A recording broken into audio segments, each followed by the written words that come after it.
तो दोस्तों, आज की वीडियो में हम भारत की कुछ ऐसी महान शख्सियत के बारे में पढ़ने वाले हैं जिन्होंने कभी न कभी हरियाणा की यात्रा की। वे हरियाणा में आए और जब वे हरियाणा में आते हैं तो इससे संबंधित कुछ जीके पॉइंट बनते हैं जो कि हमारे एग्जाम में पूछे जाते हैं।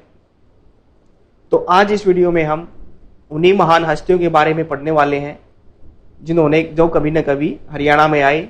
तो किस किस के बारे में हम पढ़ेंगे, वे कौन सी महान हस्तियां हैं। हम पढ़ेंगे महात्मा गांधी के बारे में। महात्मा गांधी हरियाणा के अंदर आते हैं। इसके बाद हम पढ़ेंगे सुभाष चंद्र बोस के बारे में। सुभाष चंद्र बोस भी हरियाणा में आते हैं। और इसके बाद हम पढ़ेंगे महर्षि दयानंद के बारे में। ये जो तीन महान शख्सियत हैं ये हरियाणा के अंदर आते हैं और इनसे रिलेटेड कुछ जीके बनती हैं जो हम इस वीडियो के अंदर कवर करने वाले हैं। पहले हम इन सबसे रिलेटेड जीके जो है हम एक कहानी के रूप में पढ़ेंगे और बाद में हम इसी टॉपिक से संबंधित कुछ क्वेश्चन आंसर करेंगे जिससे कि पूरा का पूरा टॉपिक कवर हो जाए, कुछ भी क्वेश्चन इससे नहीं छूटे। तो चलिए दोस्तों, शुरू करते हैं आज की कहानी से, जिसका टाइटल रहेगा हरियाणा के अनसुने किस्से, एक पुराने बरगद की जुबानी। मैं हरियाणा के एक छोटे से गांव का पुराना बरगद, सदियों से यहाँ खड़ा हूँ। मैंने कई पीढ़ियाँ देखी है, आज़ादी की लड़ाई के नायक देखे हैं और इस मिट्टी पर घटित अनगिनत कहानियों का साक्षी रहा हूँ। आज मैं तुम्हें वही अनसुने किस्से सुनाता हूँ जो मेरी जड़ों में दबे हैं। मेरी पहली कहानी महात्मा गांधी की है जो इस भूमि पर कई बार आए। मुझे याद है 10 अप्रैल 1919 का दिन, जब उनकी पहली गिरफ्तारी पलवल रेलवे स्टेशन पर हुई थी। वे रोलेट एक्ट का विरोध करते हुए अमृतसर जा रहे थे। मुझे याद है 30 जुलाई 1919 को उनकी दूसरी गिरफ्तारी हिसार से हुई थी। लोग कहते हैं कि पानीपत को टेक्सटाइल शहर बनाने में उनका विशेष योगदान था। तो क्या देखा आपने इस कहानी के अंदर, महात्मा गांधी के बारे में वो बात करते हैं। महात्मा गांधी के बारे में क्या कि 10 अप्रैल 1919 के दिन, 10 अप्रैल 1919 का दिन था जब महात्मा गांधी की पहली गिरफ्तारी होती है। ये हरियाणा के अंदर ही नहीं, सिर्फ हरियाणा के अंदर नहीं, पूरे देश के अंदर महात्मा गांधी जी की गिरफ्तारी थी। तो 10 अप्रैल 1919 को महात्मा गांधी जी की पहली गिरफ्तारी होती है। कहाँ पर? पलवल रेलवे स्टेशन पर। पलवल रेलवे स्टेशन पर महात्मा गांधी जी की पहली गिरफ्तारी 10 अप्रैल 1919 के दिन होती है। वो कहाँ जा रहे थे? वो रोलेट एक्ट का विरोध करते हुए अमृतसर जा रहे थे। रोलेट एक्ट का विरोध करते हुए वो कहाँ पर जा रहे थे? अमृतसर की ओर जा रहे थे। तब उनकी पहली गिरफ्तारी पलवल के अंदर होती है। इसके बाद 1919 में ही 30 जुलाई 1919 को उनकी दूसरी गिरफ्तारी होती है। और कहाँ से हुई? हिसार से। तो महात्मा गांधी जी की 2 गिरफ्तारी होती है हरियाणा के अंदर। पहली पलवल में 10 अप्रैल 1919 को और दूसरी हिसार के अंदर 30 जुलाई 1919 को। दोनों गिरफ्तारी हरियाणा में 1919 में होती है। तो लोग क्या बोलते हैं कि जो पानीपत को टेक्सटाइल शहर, पानीपत हम जानते हैं कि हैंडलूम का शहर, टेक्सटाइल शहर है। इसको टेक्सटाइल शहर बनाने में किसको श्रेय जाता है? किसका योगदान रहा है? महात्मा गांधी जी का ही पानीपत को टेक्सटाइल सिटी बनाने में विशेष योगदान रहा है। चलिए कहानी आगे शुरू करते हैं। फिर फरवरी 1921 आया जब अधिवक्ता बाबू श्यामलाल के बुलावे पर गांधी जी रोहतक आए। वे खिलाफत कैदियों से मिले और पुरानी अनाज मंडी में एक वैश्य स्कूल का उद्घाटन भी किया। भिवानी से भी गांधी जी का गहरा नाता था। पंडित नेकीराम शर्मा के कहने पर वे 1920 और 1921 में 2 बार भिवानी आए। 15-16 फरवरी 1921 के सम्मेलन में जब उन्होंने जय तिलक स्वराज फंड के लिए सहयोग मांगा तो महिलाओं ने अपने गहने तक उतार कर दे दिए। यहीं पर वैश्य हाई स्कूल की नींव भी गांधी जी ने रखी। यह भी कहा जाता है कि गांधी जी ने भिवानी में ही ब्रिटिश सरकार के लिए शैतान शब्द का प्रयोग पहली बार किया था और यहीं से कांग्रेस के सम्मेलनों में कुर्सी रहित पंडाल की अनोखी परंपरा शुरू हुई, जिसने उन्हें बहुत प्रभावित किया। फरवरी 1921 में क्या हुआ? फरवरी 1921 में जब अधिवक्ता बाबू श्यामलाल के बुलावे पर गांधी जी कहां पर आए? रोहतक में। महात्मा गांधी जी रोहतक किसके बुलावे पर आए? बाबू श्यामलाल के बुलावे पर। कब? फरवरी 1921 में। फरवरी 1921 में वे आए थे खिलाफत कैदियों से मिलने। खिलाफत आंदोलन में जो कैदी थे, जिनको गिरफ्तार कर लिया गया था ब्रिटिश सरकार द्वारा, उनसे मिलने वो आए थे। वे उनसे मिले और पुरानी अनाज मंडी, जो रोहतक की पुरानी अनाज मंडी है, वहां पर एक वैश्य स्कूल का उद्घाटन उन्होंने किया। एक वैश्य स्कूल का उद्घाटन उन्होंने किया। ये जो स्कूल है, ये एक पुरानी बिल्डिंग किराए पर लेकर वहां पर बनाया गया था। बाद में इस समाज के लोगों ने वहां पर अपनी जमीन लेकर यह स्कूल वहां पर बनाया। तो जब रोहतक में आते हैं फरवरी 1921 में, बाबू श्यामलाल के बुलावे पर खिलाफत आंदोलन के जो कैदी थे उनसे मिलते हैं और पुरानी अनाज मंडी में एक वैश्य स्कूल का वे उद्घाटन करते हैं। तो उसके बाद गांधी जी 1921 में तो रोहतक आए थे, 1920 और 21 में 2 बार भिवानी भी आते हैं। 1920 और 1921 में ही 2 बार भिवानी आई। किनके बुलावे पर? पंडित नेकीराम शर्मा के बुलावे पर वे 2 बार 1920 और 21 में भिवानी भी आते हैं। 15-16 फरवरी 1921, 15-16 फरवरी का दिन था 1921 में। एक सम्मेलन में जब उन्होंने जय तिलक स्वराज फंड के लिए सहयोग मांगा, एक सम्मेलन में आते हैं भिवानी में। 15-16 फरवरी 1921 का वो दिन था जब सम्मेलन में वे आते हैं। तो जय तिलक स्वराज फंड के लिए उन्होंने सहयोग मांगा। तो जो महिलाएं थी भिवानी की जो महिलाएं थी, अपने गहने तक उतार कर उन्होंने उनको दे दिए थे। कहां पर? भिवानी के सम्मेलन में, जब गांधी जी ने जय तिलक स्वराज फंड के लिए सहयोग मांगा। और एक वैश्य हाई स्कूल की नींव गांधी जी ने भिवानी में भी रखी। एक वैश्य हाई स्कूल की नींव गांधी जी ने भिवानी के अंदर भी रखी। और पहले वैश्य स्कूल का उद्घाटन कहां पर किया था? रोहतक के अंदर, फरवरी 1921 में। गांधी जी ने भिवानी में ही ब्रिटिश सरकार के लिए शैतान शब्द का पहली बार प्रयोग किया था। ब्रिटिश के लिए शैतान शब्द का प्रयोग पहली बार किसने किया? गांधी जी ने। कहां पर किया? भिवानी सम्मेलन के दौरान उन्होंने शैतान शब्द का प्रयोग ब्रिटिश के लिए पहली बार किया था, ब्रिटिश सरकार के लिए किया था। और जब वो भिवानी के सम्मेलन में आते हैं तो उन्होंने देखा कि यहां पर कुर्सी रहित पंडाल बना हुआ है, यानी लोग कुर्सियों पर नहीं बैठे, वो पंडाल में बैठे नीचे। तो गांधी जी उनसे क्या है, बहुत प्रभावित होते हैं। तो यहीं से इसी को देखकर कांग्रेस के सम्मेलन में, जो भी आगे कांग्रेस के जो सम्मेलन होते हैं, कुर्सी रहित पंडाल की परंपरा शुरू हो जाती है। यानी बिना कुर्सी के पंडाल लगता है उसके बाद कांग्रेस का पूरे देश के अंदर। तो इसकी शुरुआत भी भिवानी के सम्मेलन से ही होती है, जब गांधी जी वहां पर आए थे। आगे आ जाइए। मेरी जड़ों में दबी एक और याद नेताजी सुभाष चंद्र बोस से जुड़ी है। 2 अक्टूबर 1938 को उन्होंने पलवल में गांधी जी की याद में एक स्मारक का शिलान्यास किया था, जिसे आज गांधी सेवा आश्रम ट्रस्ट के नाम से जाना जाता है। तो नेताजी सुभाष चंद्र बोस ने क्या किया? नेताजी सुभाष चंद्र बोस ने 2 अक्टूबर का दिन आप जानते हैं क्या है? कमेंट में बताइए 2 अक्टूबर को क्या हुआ था। 2 अक्टूबर 1938 को उन्होंने पलवल में गांधी जी की याद में एक स्मारक का शिलान्यास किया। सुभाष चंद्र बोस ने गांधी जी की याद में एक स्मारक का शिलान्यास कहां पर किया? पलवल में, जिसे आज किस नाम से जानते हैं? गांधी सेवा आश्रम ट्रस्ट के नाम से उसको जाना जाता है। एक स्मारक का शिलान्यास जो पलवल में किया था किसने? नेताजी सुभाष चंद्र बोस ने 2 अक्टूबर 1938 को पलवल में किया। तो आप पलवल के बारे में पहले भी पढ़ चुके हैं। मैंने बोला है कि जो वीडियो हम पढ़ते हैं, आगे चलते हैं, जो भी क्वेश्चन आते हैं उनको पीछे जो क्वेश्चन आए हैं दूसरे क्वेश्चन से रिलेट करके देखिए, आपको वो बिल्कुल अच्छी तरह से याद हो जाएंगे। सारे अगर रिलेट करके पढ़ेंगे तो याद रखने में हमें आसानी मिलती है। तो पलवल के बारे में हमने पढ़ा था गांधी जी, और पलवल के बारे में क्या था, पलवल के बारे में गांधी जी के बारे में हमने क्या पढ़ा था। तो गांधी जी की पहली गिरफ्तारी होती है पलवल से, पलवल रेलवे स्टेशन से गांधी जी की पहली गिरफ्तारी होती है। ये देश और हरियाणा की पहली गिरफ्तारी गांधी जी की थी। कब हुई? 1919 के अंदर। कौन सा दिन था? 10 अप्रैल, 10 अप्रैल 1919। कौन सा दिन था? 10 अप्रैल 1919।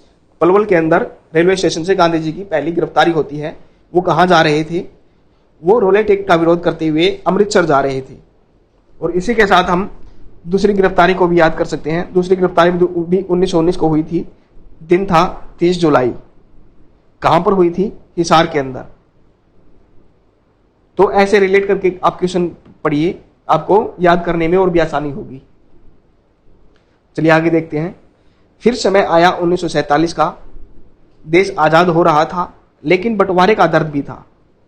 मुझे याद है 9 दिसंबर 1947 को गांधी जी मौलाना लकाउल्ला के कहने पर पानीपत आए। उन्होंने मुसलमानों से भारत न छोड़ने का आग्रह किया। ठीक वैसा ही आग्रह उन्होंने 19 दिसंबर 1947 को यासीन खान के बुलावे पर नूह में भी किया। यह गांधी जी के हरियाणा के आखिरी दौरों में से एक था। देश आजाद हो गया, 1947 आ जाता है। देश में बंटवारे हो रहे थे। तो 9 दिसंबर 1947 को दिन था, 9 दिसंबर का 1947।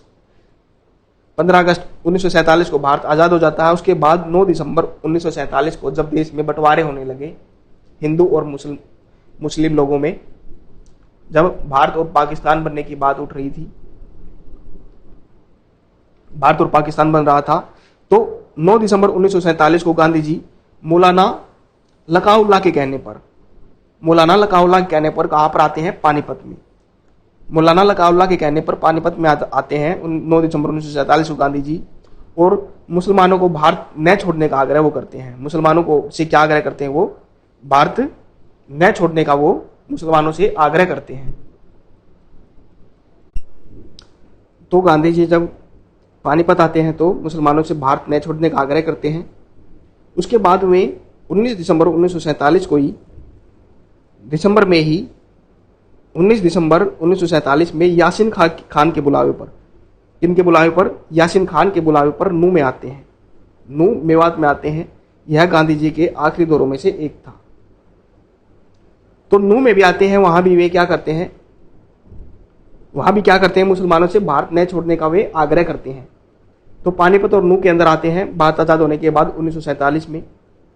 9 दिसंबर और 19 दिसंबर, आप ऐसे याद कर सकते हैं, 9 दिसंबर और 19 दिसंबर।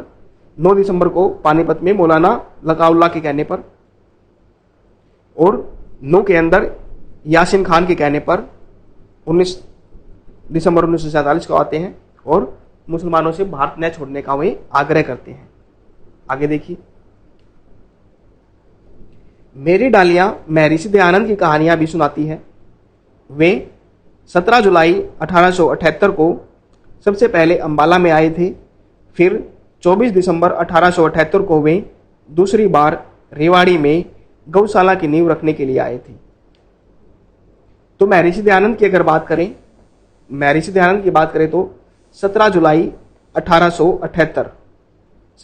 1878 को सबसे पहले वे कहां पर आते हैं? हरियाणा में अंबाला के अंदर में आती हैं। महर्षि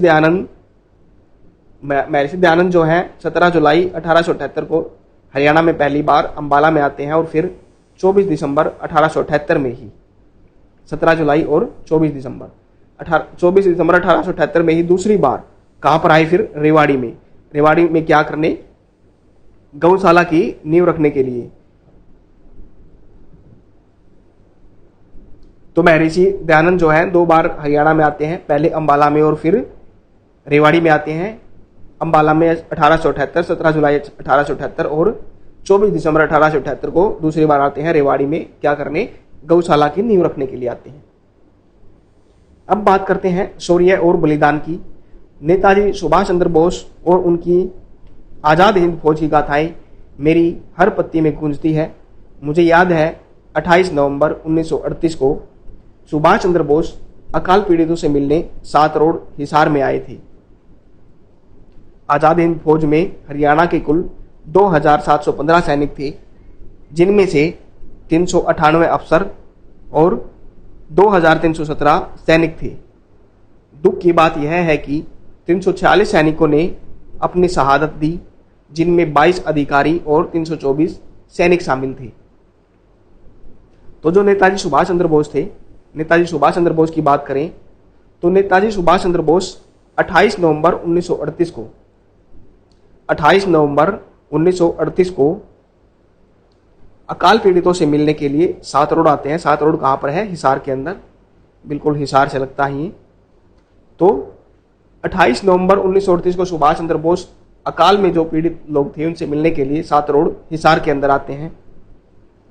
और आज़ाद हिंद फौज की बात करें तो उसमें कुल कितने सैनिक थे? 2715 सैनिक थे टोटल हरियाणा से आज़ाद हिंद फौज में, और उनमें से 398 अफसर थे। अफसर कितने थे? 398, और 2317 क्या थे? सैनिक।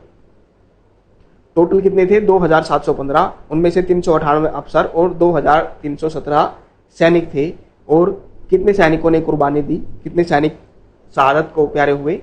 346 सैनिकों ने अपनी शहादत दी, और इनमें से क्या थे? 22 तो अधिकारी थे और 324 सैनिक थे।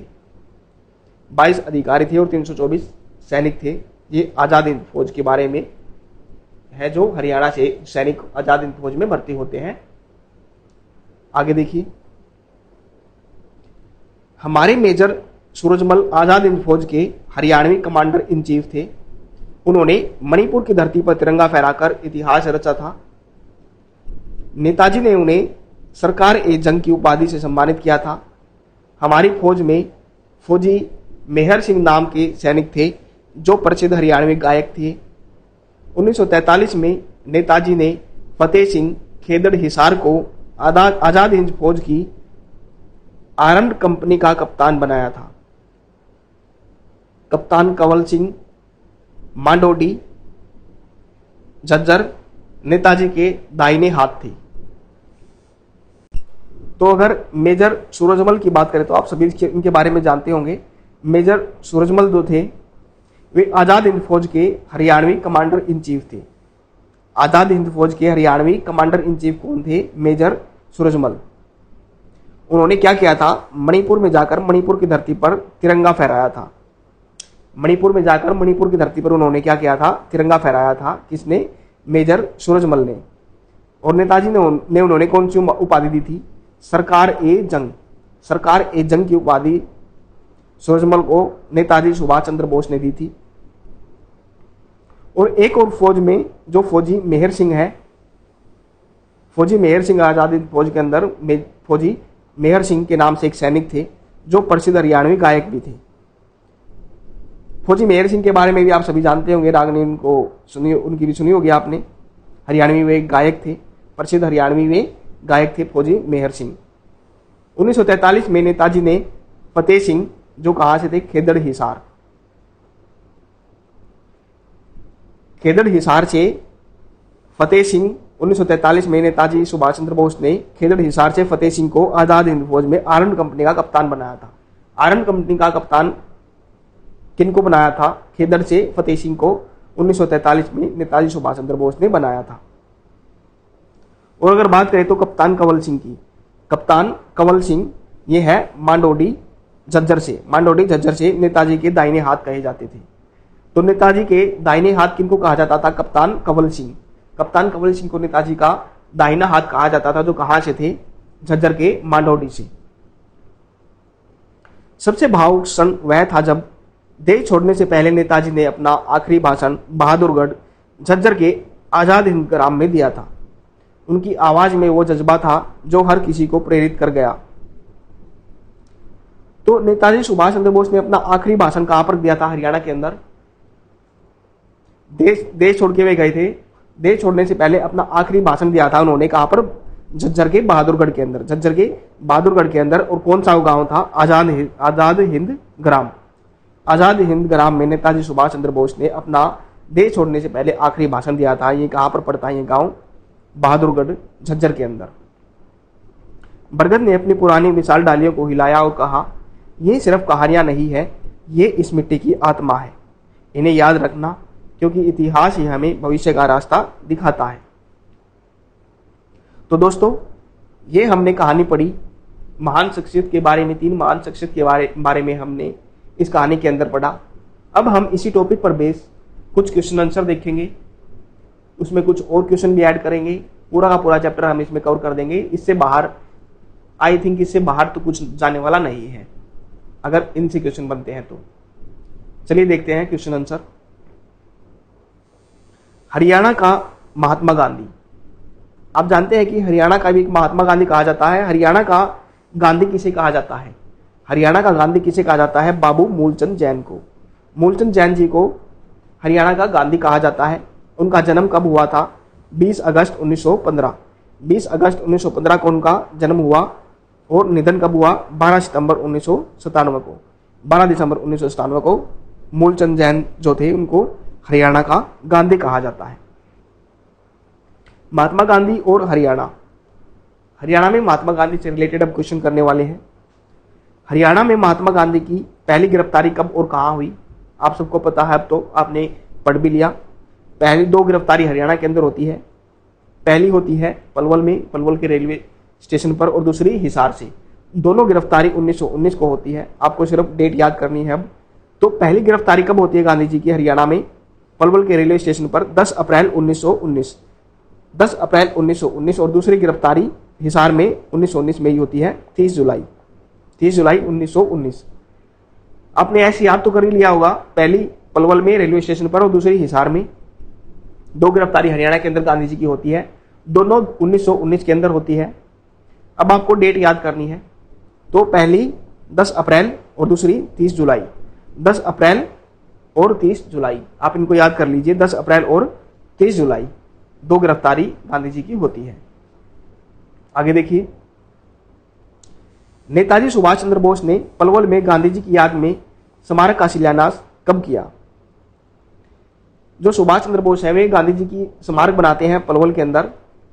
कब उन्होंने बनाई? 2 अक्टूबर 1938 को। 2 अक्टूबर 1938 को। 2 अक्टूबर 1938 को गांधी जी की याद में एक स्मारक का शिलान्यास करते हैं पलवल के अंदर। आपको बताना है कि अब उस स्मारक को किस नाम से जाना जाता है। अंबाला में महात्मा गांधी के प्रमुख साथी कौन थे? अंबाला में प्रमुख साथी कौन थे? पंडित भगत राम शुक्ला। अंबाला से महात्मा गांधी के प्रमुख साथी थे एक पंडित भगत राम शुक्ला। अब अंबाला की बात होती है तो अंबाला से रिलेट करिए आप क्वेश्चन। गांधी जी अंबाला में भी जाते हैं। तो पहली बार अंबाला कब आए गांधी जी? पहली बार अंबाला कब आए थे? 8 मार्च 1921 को। 8 मार्च 1921 को गांधी जी अंबाला के अंदर आते हैं। महात्मा गांधी की याद में अंबाला में किस कॉलेज की स्थापना की गई है? Gandhi memorial national college. Gandhi memorial national college की स्थापना अंबाला के अंदर गांधी जी की याद में की गई है। महात्मा गांधी सर्वप्रथम खिलाफत कैदियों से मिलने कहाँ पर आए थे? जो खिलाफत आंदोलन में जो कैद कर लिया गया था उनसे मिलने रोहतक के अंदर आते हैं। रोहतक के अंदर आते हैं। और आप याद कीजिए, रोहतक के अंदर जब आते हैं वहां पर किस स्कूल की वो स्थापना करते हैं? तो वैश्य स्कूल की वे वहां पर स्थापना करते हैं। आगे देखिए, रोहतक में वैश्य समाज द्वारा शुरू किए गए स्कूल का उद्घाटन किसने किया था? महात्मा गांधी ने। पंडित नेकीराम शर्मा के आह्वान पर महात्मा गांधी भिवानी कब आए? 2 बार भिवानी जाते हैं गांधी जी, 1920 और 1921 के अंदर। वर्ष 1920 और 21 के अंदर महात्मा गांधी भिवानी जाते हैं नेकीराम शर्मा के आह्वान पर। महिलाओं ने किस सम्मेलन में गांधी जी को जय तिलक स्वराज फंड के लिए गहने दान दिए थे? जय तिलक स्वराज फंड के लिए गहने उतार कर महिलाएं दे देती है गांधी जी को अपने उनको सहयोग देने के लिए। तो वो था भिवानी सम्मेलन। भिवानी सम्मेलन 2 सम्मेलन होते हैं भिवानी में, 2020 और 21। 2021 का वो सम्मेलन था 15 और 16 फरवरी। 15 और 16 फरवरी 1921 को भिवानी में जो सम्मेलन होता है वहां की महिलाएं गांधी जी को जय तिलक स्वराज फंड के लिए अपने गहने तक उतार कर दान में दे देती हैं। महात्मा गांधी भिवानी में किस कॉन्फ्रेंस में भाग लेने के लिए आए थे? प्रथम अंबाला डिविजनल कॉन्फ्रेंस। जो भिवानी जाते हैं महात्मा गांधी किस कॉन्फ्रेंस में भाग लेने के लिए जाते हैं? प्रथम अंबाला डिविजनल कॉन्फ्रेंस में भाग लेने के लिए। भिवानी में वैसे हाई स्कूल की नींव किसने रखी? महात्मा गांधी। भिवानी के अंदर भी वैसे हाई स्कूल की नींव वहां पर रखते हैं महात्मा गांधी जी। ब्रिटिश सरकार के लिए शैतान शब्द का सर्वप्रथम प्रयोग महात्मा गांधी ने कहाँ किया था? भिवानी में। ब्रिटिश सरकार के लिए कौन से शब्द का प्रयोग महात्मा गांधी ने किया था? शैतान शब्द का। किस सम्मेलन में किया था? भिवानी सम्मेलन में। और भिवानी में कब गए थे? 2 बार गए थे, 1920 और 1921 में। कांग्रेस के सम्मेलन में कुर्सी रहित पंडाल की परंपरा कहाँ से शुरू हुई? भिवानी से ही। भिवानी का जो सम्मेलन था वहां पर उन्होंने देखा कि पंडाल में कुर्सियां नहीं है, तो गांधी जी उससे बहुत प्रभावित होते हैं और आगे जो कांग्रेस के जितने भी सम्मेलन होते हैं वो कुर्सियों रहित सम्मेलन करने की वहां से वो परंपरा की शुरुआत कर देते हैं। पानीपत को टेक्सटाइल शहर बनाने में किस व्यक्ति का विशेष योगदान है? महात्मा गांधी जी का। टेक्सटाइल हब बनाने के लिए पानीपत को किसका सबसे ज्यादा योगदान है? महात्मा गांधी जी का। महात्मा गांधी पानीपत में कब आए थे? 9 दिसंबर 1947 को। भारत आजाद हो जाता है 15 अगस्त 1947 को। उसके बाद पानीपत आते हैं, नू में जाते हैं, जो हरियाणा के मुसलमान से थे उनसे आग्रह करने के लिए कि वो भारत छोड़कर न जाए। तो 9 दिसंबर 1947 को महात्मा गांधी जी पानीपत आते हैं। महात्मा गांधी जी पानीपत किसके आह्वान पर आए थे? मौलाना लकाउल्ला के आह्वान पर गांधी जी पानीपत आए थे। महात्मा गांधी नू में किसके आग्रह पर जाते हैं? यासीन खान के आग्रह पर नू मेवात के अंदर जाते हैं। वहां भी वे हरियाणा के जो मुसलमान हैं उनसे भारत न छोड़ने का आग्रह वहां पर ये करते हैं।